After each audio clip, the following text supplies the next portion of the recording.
Good morning students. आपका पाठ 9 आनुवंशिकता एवं जैव विकास चल रहा है। इसमें मैंने पिछली क्लास में आपको कुछ शब्दावली पढ़ाई थी, कुछ शब्दों के अर्थ बताए थे जिनका प्रयोग हम मेंडल के नियमों को पढ़ने में प्रयोग करेंगे। तो मेंडल का जो पहला नियम है प्रभाविता का नियम, ये एक लक्षण को लेकर दिया गया था, अतः इसे एकल लक्षण तथा प्रभाविता का नियम कहते हैं। क्या है ये नियम? जीव का प्रत्येक लक्षण एक इकाई के रूप में होता है। प्रत्येक इकाई दो कारकों से नियंत्रित होती है। अगर ये कारक एक दूसरे के विपरीत प्रभाव के होते हैं तो इनमें से एक प्रभावी तथा दूसरा अप्रभावी होता है। तो ये था प्रभाविता का नियम। दोबारा सुन लीजिए। जीव का प्रत्येक लक्षण एक इकाई के रूप में होता है। प्रत्येक इकाई दो कारकों से नियंत्रित होती है। अगर ये कारक एक दूसरे के विपरीत प्रभाव के होते हैं तो इनमें से एक लक्षण प्रभावी होगा और दूसरा अप्रभावी होगा।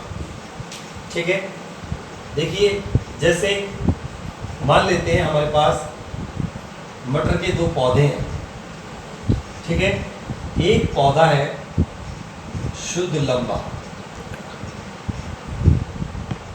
ठीक है, उसके जो दोनों लक्षण होंगे वो एक जैसे होंगे, गुण। और एक है शुद्ध बौना,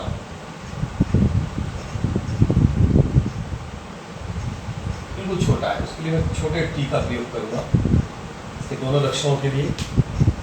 तो जब इनके बीच में संकरण कराया जाएगा तो एक लक्षण इससे आएगा और दूसरा लक्षण इससे आएगा। यह है हमारी F1 पीढ़ी, जो इससे संकरण कराने से जो बीज बना उसको हमने पौधा उगाया, तो उसके जो दोनों लक्षण थे उसमें से एक लक्षण ये आया और एक लक्षण ये आया। अब ये हुई आपकी F1 पीढ़ी। अब ये जो दो लक्षण हैं दोनों अलग अलग प्रकार के हैं। ये है शुद्ध लंबे का और ये है शुद्ध बौने का।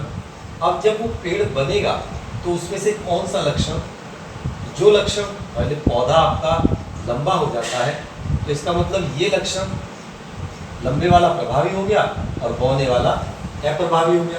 तो जो लक्षण प्रभावी होता है, जो लक्षण दिखाई देता है उसे प्रभावी लक्षण कहते हैं, और जो लक्षण नहीं दिखाई देता उसे हम अप्रभावी लक्षण कहते हैं। मतलब शुद्ध बौना, शुद्ध लंबा है ये पौधा कोई मटर का,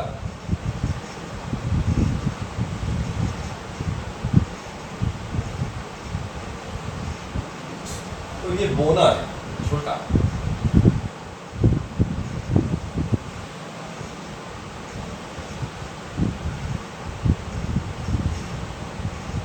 ठीक है, तो जब इनके बीच में संकरण कराया जाएगा तो जो लक्षण दिखाई देगा, अब इनसे बीज संकरण कराया, जो बीज बना उसमें हम देखते हैं कि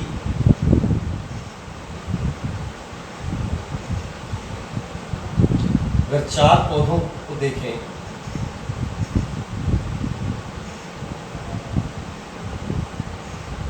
इसी प्रकार चार जो होंगे वो लंबे होंगे और एक जो होगा वो छोटा होगा इस पीढ़ी में। ठीक है, तो ये जो लंबे हुए ये लक्षण प्रभावी लक्षण है, और जो दिखाई नहीं दिया मतलब जो छोटा हो, छोटे वाला जो गुण था वो दिखाई नहीं दे रहा है, उसको हम बोलेंगे अप्रभावी लक्षण।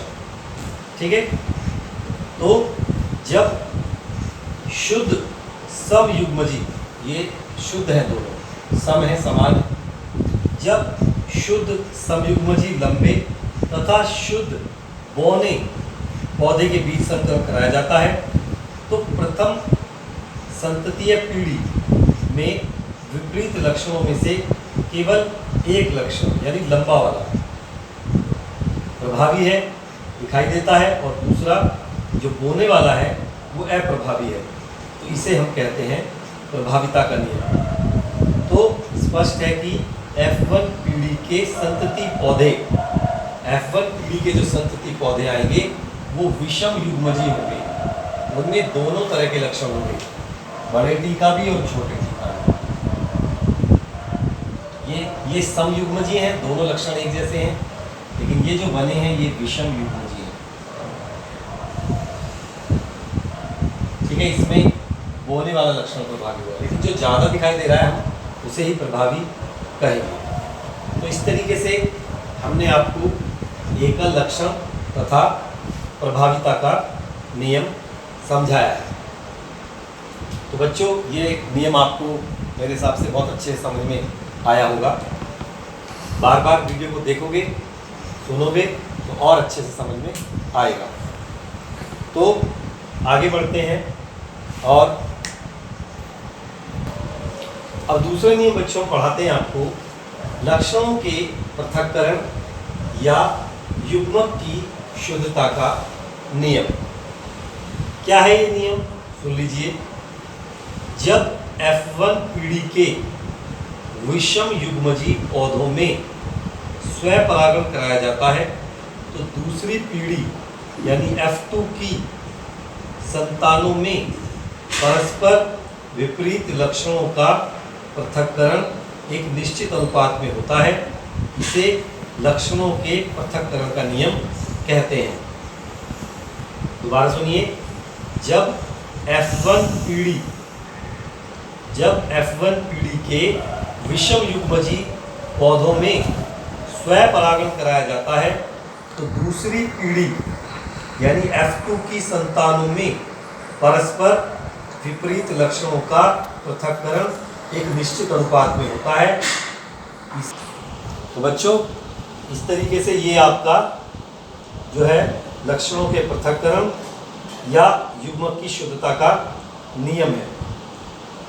तो बच्चों, इससे स्पष्ट है कि प्रथम पीढ़ी में साथ साथ रहने पर भी लक्षणों का आपस में मिश्रण नहीं होता और युग्मक निर्माण के समय ये लक्षण अलग अलग हो जाते हैं, अर्थात युग्मकों की शुद्धता बनी रहती है।